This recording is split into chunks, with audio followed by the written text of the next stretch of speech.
Bom, pessoal, então continuando o nosso treinamento de análise de crédito pessoa jurídica, só para relembrar rapidamente o último slide, verificamos que existem dois tipos de classificação quanto às empresas, do ponto de vista jurídico, o seu capital social, quais são as leis que as compõem e as regem, e também do ponto de vista do seu tamanho, o porte da empresa.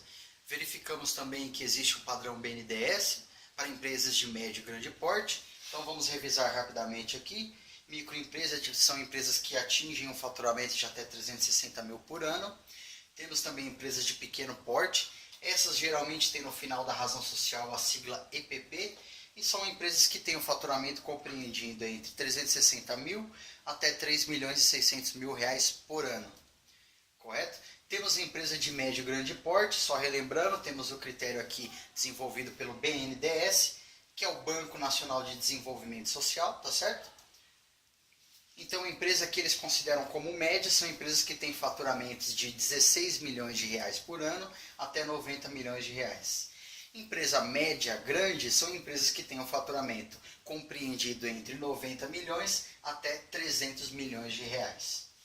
Empresas que têm um faturamento a partir de 300 milhões de reais são consideradas pelo BNDES empresas de grande porte. Geralmente, a maioria das SAs, das sociedades anônimas, elas atingem, estão além desse faturamento de 300 milhões e obrigatoriamente elas são consideradas como grandes empresas.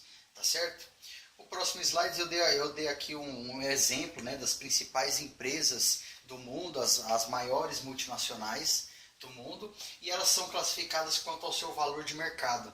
Tá certo? Essa base de dados que eu tirei não é tão atualizada, é de uns 2, 3 anos atrás, mas dá para a gente ter uma ideia. Então temos aqui, como na época, a maior multinacional, o maior conglomerado do mundo seria a Apple, com o valor aí de aproximadamente 737 bilhões de dólares o seu valor de mercado. Tá certo? Aí temos a Alphabet, também empresas norte-americanas, você vê, as primeiras 5 empresas eram norte-americanas, ExxonMobil, que é uma empresa petrolífera, Microsoft, que é uma empresa famosa, conhecida aqui na América do Sul, entre outras. Tá certo? Temos a PetroChina aqui, uma grande petrolífera chinesa também, e assim por diante, só para a gente ter uma ideia aqui. Tá certo? Bom, aqui é para vocês terem uma ideia sobre a estrutura societária, alguns exemplos sobre a estrutura societária dos conglomerados. Como eu disse anteriormente, grandes empresas acabam fazendo fusões e cisões em empresas menores e acabam adquirindo o controle dessas pequenas empresas.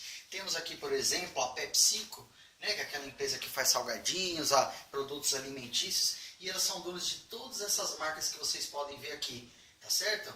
Como Pepsi e outras marcas aí por diante, correto? Temos aqui a Kellogg's também, que é uma empresa famosa de cereais, de cereais matinais e assim por diante.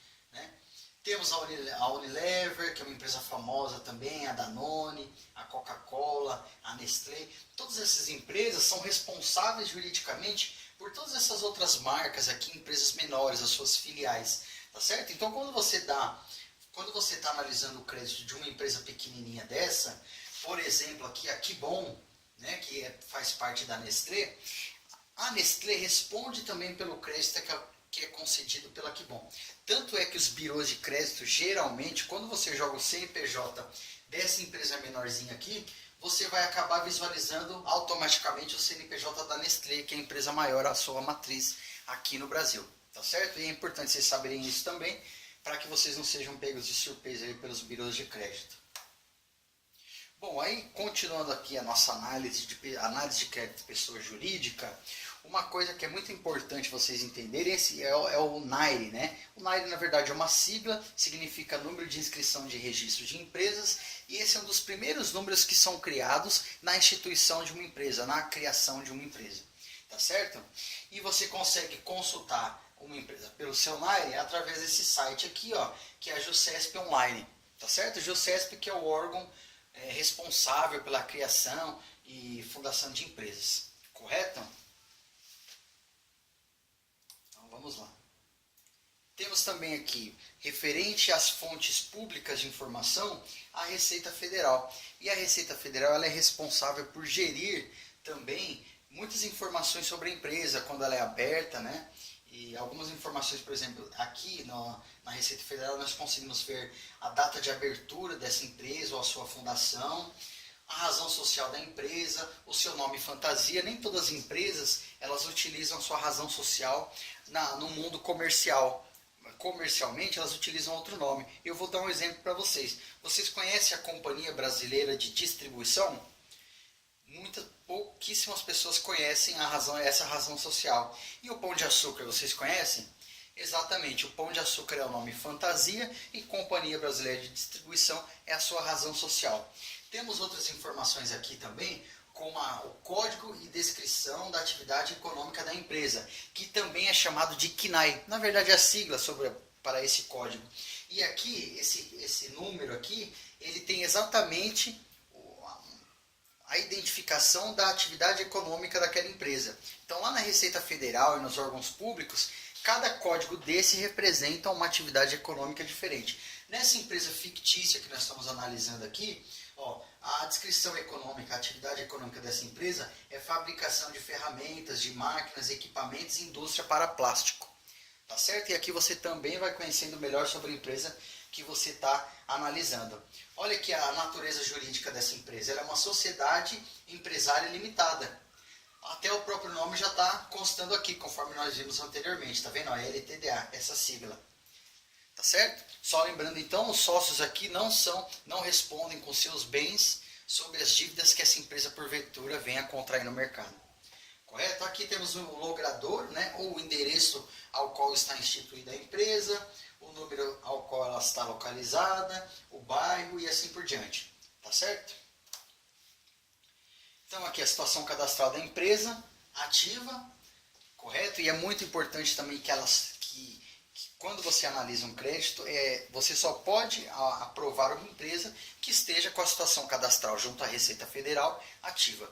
Se ela não estiver ativa, o que pode acontecer? Ela pode estar suspensa, ela pode estar cancelada ou irregular. Isso significa que, por algum motivo, essa empresa está devendo informações para a Receita Federal, que seja uma declaração de imposto de renda, chamada pelos contadores de RPJ, imposto de renda de pessoa jurídica, ou qualquer outra inconsistência no âmbito fiscal, junto ao fisco, que a impeça de comercializar, de fazer compras e vendas. Tá certo? E é importante também nós nos atentarmos a isso. Ramo de atividade da empresa, como eu já disse anteriormente, então nós temos aqui a explicação do Código de Atividade Econômica dessa empresa. A segunda parte também está vinculada a informações públicas, exatamente o Sintegra. O Sintegra é um órgão do governo que rege aí, que ele faz o gerenciamento da inscrição estadual das empresas. E para que é importante essa inscrição estadual?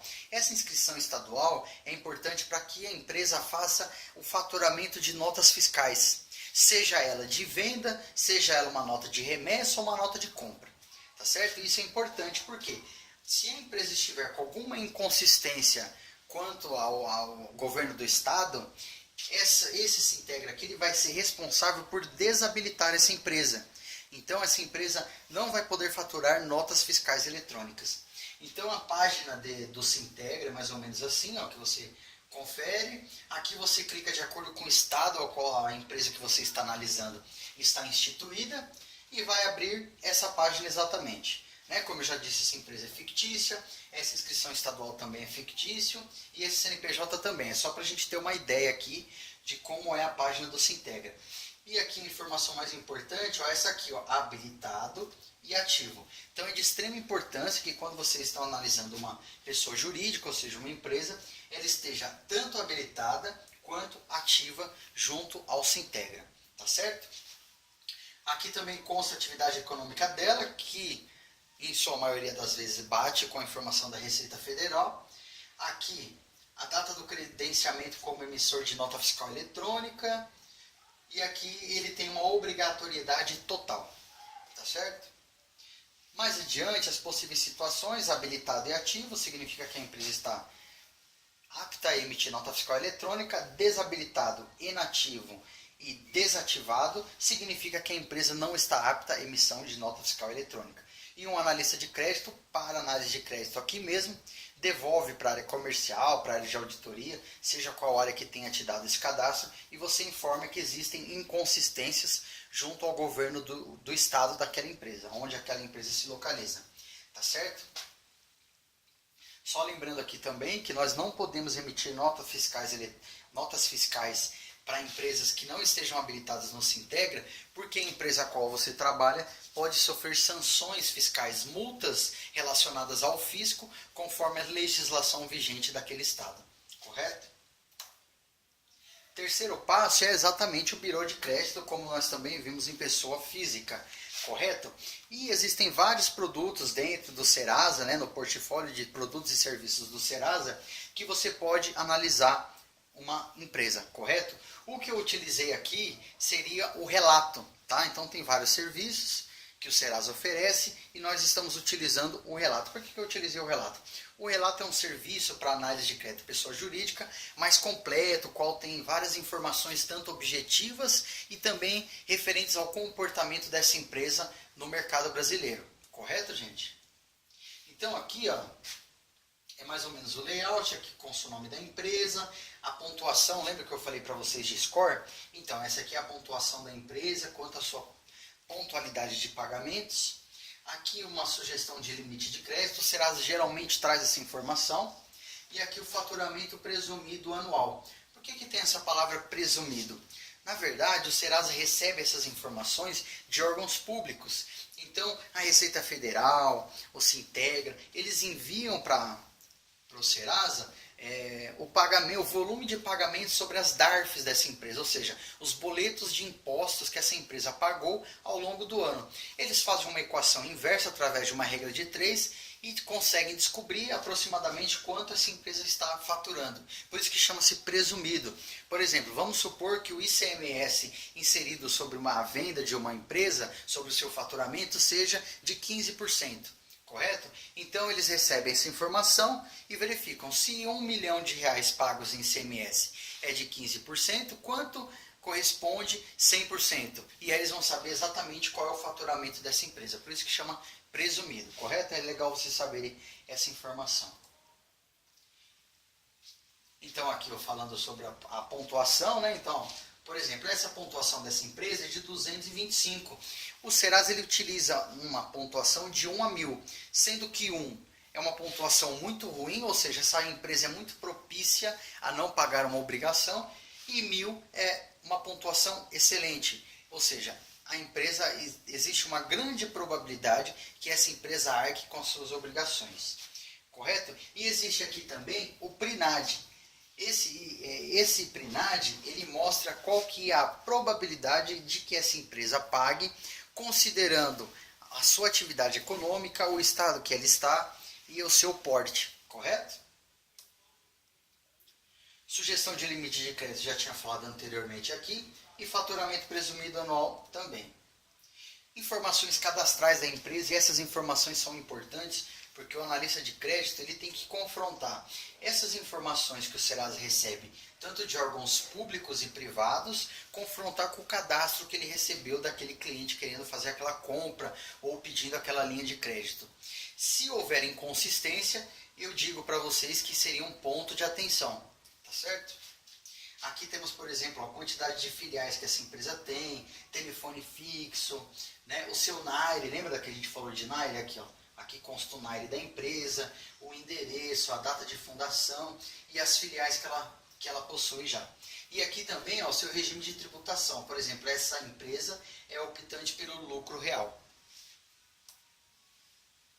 Temos as informações societárias, o capital social dessa empresa, no caso seria de 10.664 mil reais, né? Lembrando só que capital social é aquele valor que os sócios depositam, entregam para o Poder Judiciário, para o Estado, para que eles instituam aquela empresa, para que eles fundem aquela empresa. E o Estado guarda esse capital social como garantia de liquidação de futuras dívidas, caso isso aconteça. Então aqui nós temos também o quadro administrativo, ou seja, quem é o administrador dessa empresa. Aqui consta o CPF dele, o seu nome completo, o cargo que ele ocupa, a sua nacionalidade, estado civil, se ele é casado, solteiro, divorciado, desquitado, e a data da sua entrada dentro da empresa, no quadro societário, correto? No caso dessa empresa fictícia aqui, se ele entrou no mês 10 de 1998. Correto? E aqui tem os sócios da empresa. Ou seja, quais são as pessoas detentoras das cotas de capitais dessa empresa. No caso aqui temos duas empresas. Ô Marco, mas é comum que pessoas jurídicas sejam sócias de outras pessoas jurídicas? Sim, isso é muito comum, não só no Brasil, mas em todos os outros países. Então, nessa empresa que nós estamos analisando, outras duas empresas são sócias, ou seja, possuem as cotas de capitais dessa empresa. Ambas são alemãs, tá vendo? Então foi no mês 10 de 1998. E elas têm, essa empresa primeira aqui, a Einstein, né? Ela tem 99,9% das cotas de capitais dessa empresa. E essa outra empresa aqui, a Oboter, ela tem 0,1% das cotas de capitais. Correto? Aqui também o Serasa traz para nós o registro de consulta dessa empresa que nós estamos analisando. Ou seja, quantas consultas os fornecedores fizeram em relação a essa empresa que a gente está analisando. Isso é importante de nós observarmos, tanto em pessoa física como jurídica, se essa empresa ela tem uma regularidade de consultas. Porque se ela tiver poucas consultas aqui no ano passado, e a partir desse ano de 2018, ela começar a ter uma ascensão de consultas, nós devemos buscar o porquê que ela teve essa ascensão de consulta. Será que ela abriu uma nova fábrica e por isso ela teve que fazer mais compras nos seus ativos imobilizados? Será que essa empresa tem um novo projeto e esse novo projeto demandou uma nova compra? Ou não, essa empresa simplesmente está tentando comprar mais de forma desordenada e sem uma explicação, né, óbvia, uma justa explicação. Então é importante o analista de crédito também se atentar ao registro de consultas. E aqui nós temos um pequeno quadro sobre o histórico de pagamentos dessa empresa. Então aqui, o quanto eles pagaram, né, quantas foram as transações pagas com mais de 60 dias de atraso, de 31 a 60 dias de atraso, de 16 a 30 dias e de 8 a 15 dias de atraso. E quanto eles pagaram pontualmente, que foram 88% das transações. Ou seja, essa empresa, historicamente, considerando essa informação objetiva, ela é um bom pagador, correto? Foram analisadas 165 transações e o número de fontes foram 18, ou seja, 18 fornecedores foram consultados para trazer esse quadro para a gente, correto? Informações comportamentais, como eu disse para vocês, dentro da técnica objetiva, é importante nós verificarmos o comportamento dessa empresa. E aqui nós temos algumas informações, por exemplo, qual foi o maior acúmulo dessa empresa, a soma dos títulos vencidos mais os títulos a vencer. A maior fatura que essa empresa pagou, olha lá, temos uma média, em média as maiores faturas são de R$22 mil. A última compra foi no valor de 4.395 e o maior acúmulo foi de 268.579, correto? Pendências com fornecedores. Essa informação é de extrema importância quando o analista de crédito ele está analisando uma empresa. Da mesma forma que uma pessoa física fica devendo para fornecedores, é uma informação importante e às vezes passível até de negativação do crédito. Quando uma empresa, uma pessoa jurídica está devendo para fornecedores, também é um ponto de atenção para o analista de crédito. E aí cabe a esse analista de crédito julgar qual a proporção dessa dívida, dessa pendência financeira, em relação ao total, de forma geral, ao total da empresa e da operação. Obviamente que uma empresa que tem aí um faturamento de R$1 bilhão por ano e esteja devendo uma conta de luz para a Eletropaulo de R$100, é uma pendência irrisória, ou seja, uma pendência que não é importante, não é relevante para a sua análise de crédito. Pode ser que o contas a pagar esqueceu de pagar aquela fatura, ou tenha uma única fatura de telefonia móvel vencida no valor de R$1.000, de R$500. Então é importante que o analista de crédito ele tenha esse feeling para ele conseguir julgar quando uma pendência financeira é relevante e quando não é relevante, correto? Aqui no caso, ó, então consta, nesse caso o cliente teve um título protestado do valor de R$ 34,00, ou seja, uma pendência irrisória considerando o seu faturamento e o seu fluxo de pagamentos. Tá certo? E aqui consta, o Serasa aparece o tabelião de protesto, né? Aqui ó, fica em São Bernardo do Campo. Aqui o valor, o número do cartório e assim por diante. Bom, aqui nós temos, o Serasa ele traz o histórico das últimas 5 consultas que foram realizadas nesse CNPJ que nós estamos analisando. Ou seja, quais foram os 5 últimos fornecedores que consultaram essa empresa. Seja eles tenham sido consultados porque a empresa tentou comprar algo ou porque a empresa comprou. Pode ser que a empresa que analisou não forneceu aquele serviço ou produto obrigatoriamente, mas no mínimo a empresa a qual está sendo analisada, ela tentou fazer um tipo de crédito, fazer alguma linha de crédito, alguma compra de serviço ou produto nas empresas que consultaram. Então nós temos aqui ó, as empresas que consultaram a empresa que nós estamos analisando. Por exemplo, Engie Lectio Systems Estruturas. Né? Então nós temos uma ideia de que uma empresa de engenharia consultou essa empresa no dia 12/7, tá certo? E assim a gente vai entendendo qual é o comportamento dessa empresa no mercado, correto?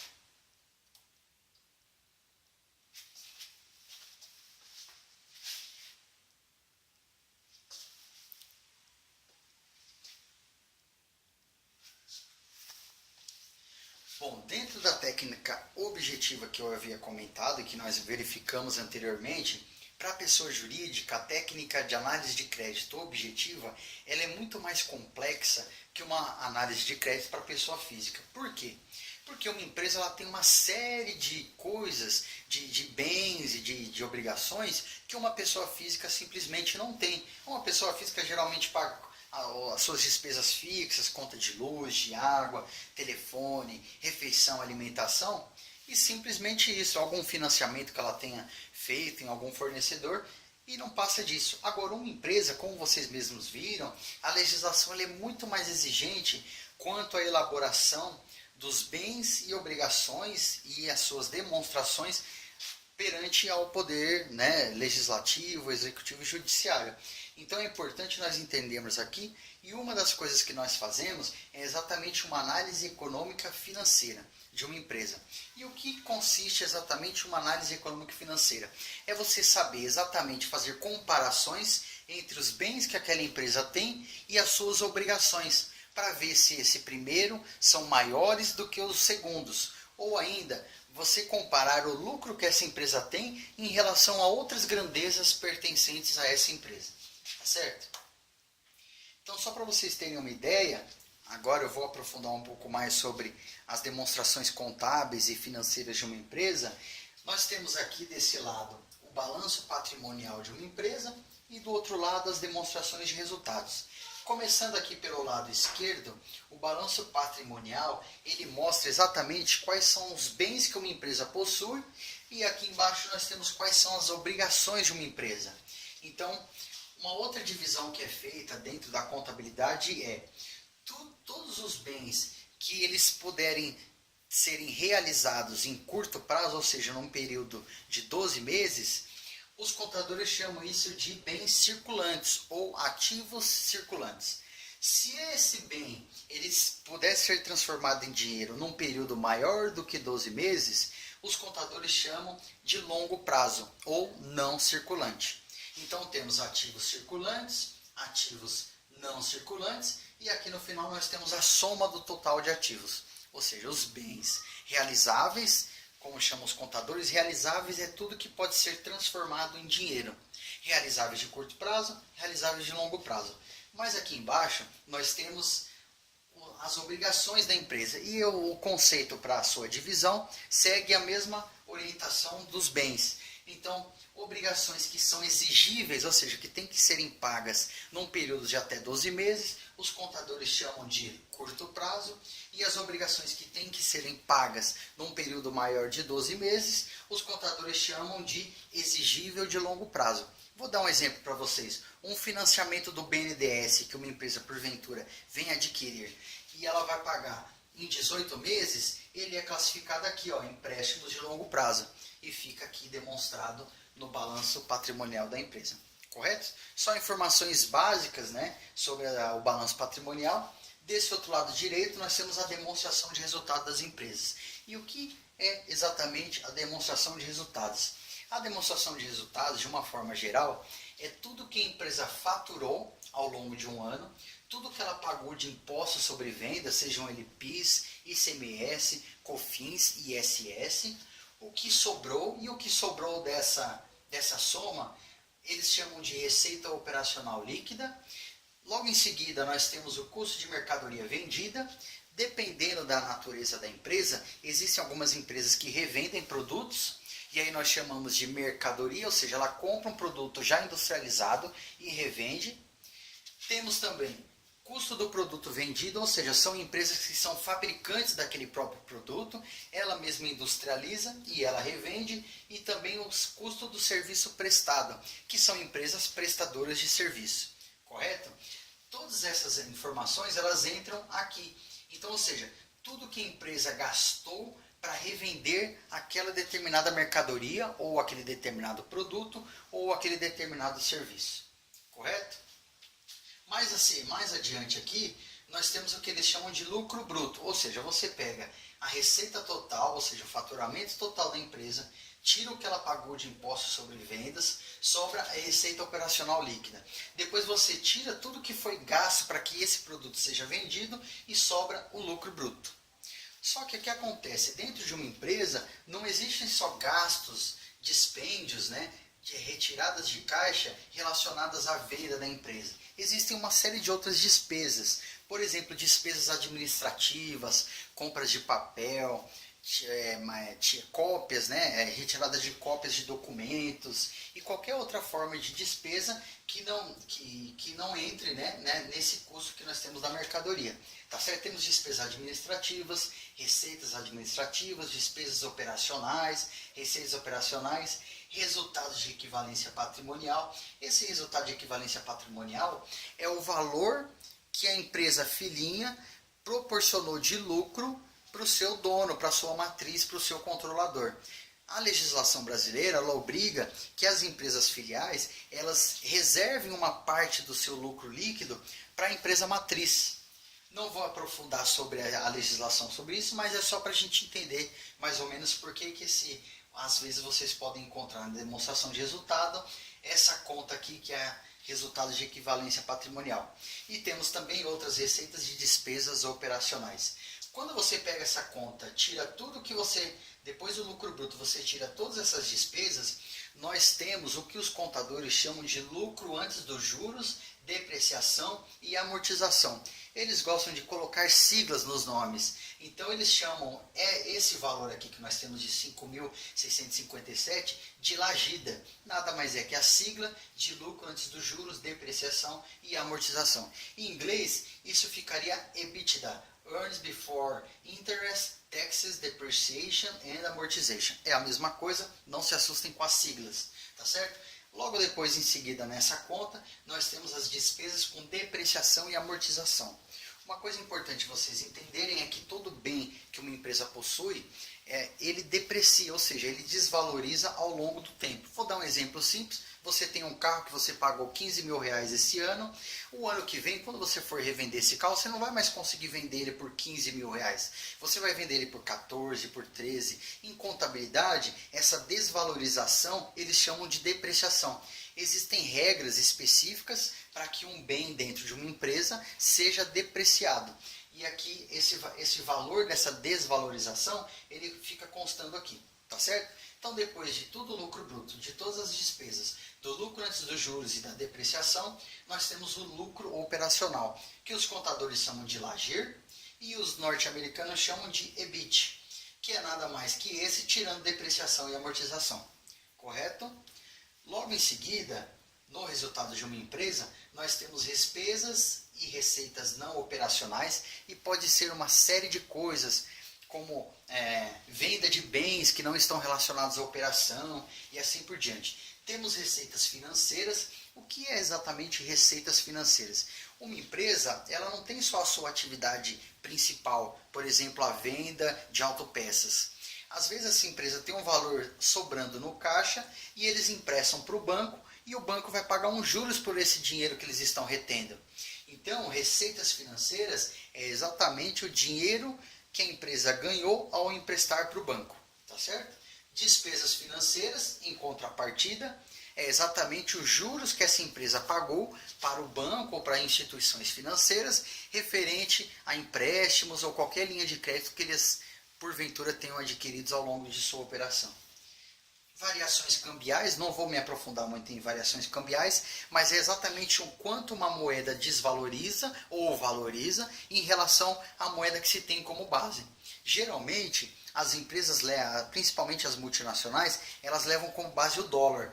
Então imagina que hoje você tem no seu caixa 3 mil dólares e o dólar vale 3 reais, só para ficar fácil para a gente fazer a conta, tá certo? Então daqui a um mês, se esse dólar ele fica mais caro, ou seja, passa a ser 4 reais, né, cada dólar, então você tem uma variação cambial aí, tá certo? E essa variação cambial, ela entra aqui também no resultado da empresa. Depois de tudo isso que nós contamos e tiramos todos esses valores, nós temos lucro antes do imposto de renda e contribuição social sobre lucro, que os contadores chamam de CSLL. Não se assuste com sigla, nada mais é que a sigla sobre contribuição social sobre o lucro. Tá certo? Eles chamam de LAGIR, essa continha aqui, e os norte-americanos chamam de EBIT. Tá certo? Logo em seguida, e por último na demonstração de uma empresa, nós temos o imposto de renda e a contribuição social. Então, depois que você tira todos esses dispêndios, essas retiradas de caixa, você ainda tira o imposto de renda e a contribuição social corrente ou diferida, tá certo? E lá no finalzinho nós temos o lucro líquido da empresa. No caso dessa empresa aqui, para vocês terem uma ideia, ela faturou 32 mil reais ao longo de um ano e só sobrou no bolso dos sócios 3.765. Para vocês verem o quão é difícil uma empresa pequena ou média no nosso país ela conseguir oferir um lucro considerável. Você vê, para ela ter um lucro de 3 mil, ela teve que faturar 32 mil reais. Legal? Então, seguindo aqui na nossa análise econômica e financeira, dos pontos que um analista de crédito ele tem que se atentar é exatamente o quanto cada bem de uma empresa variou de um ano para o outro, se ele reduziu, se ele aumentou. Quando você está olhando aqui, então vamos supor aqui, conta caixa equivalente de caixa, ou seja, tudo que essa empresa tinha nas suas contas bancárias. Aqui nesse caso existia 1.391 milhões de reais no ano de 2013. E no ano de 2012 existia 1.301 milhões de reais. Então, de um ano para o outro, essa conta ela aumentou. Quando você analisa o quanto as contas aumentaram ao longo dos anos, nós chamamos de análise horizontal. Por quê? Porque no balanço patrimonial está um do lado do outro. Então você vai olhar para esse lado e depois você vai olhar para o outro. Então você está olhando no horizonte, correto? Uma outra questão importante que se observa numa análise econômica financeira, um conceito básico, é o quanto, por exemplo, o lucro líquido dessa empresa representa do total do seu faturamento, ou, por exemplo, o quanto o total de obrigações dessa empresa representa do total dos estoques, por exemplo, do quantas é receber e assim por diante. Tá certo? Então, eles chamam isso de análise. Quando você compara uma conta com o total ao qual ela está compreendida, eles chamam de análise vertical, ou seja, porque você está na posição vertical, correto?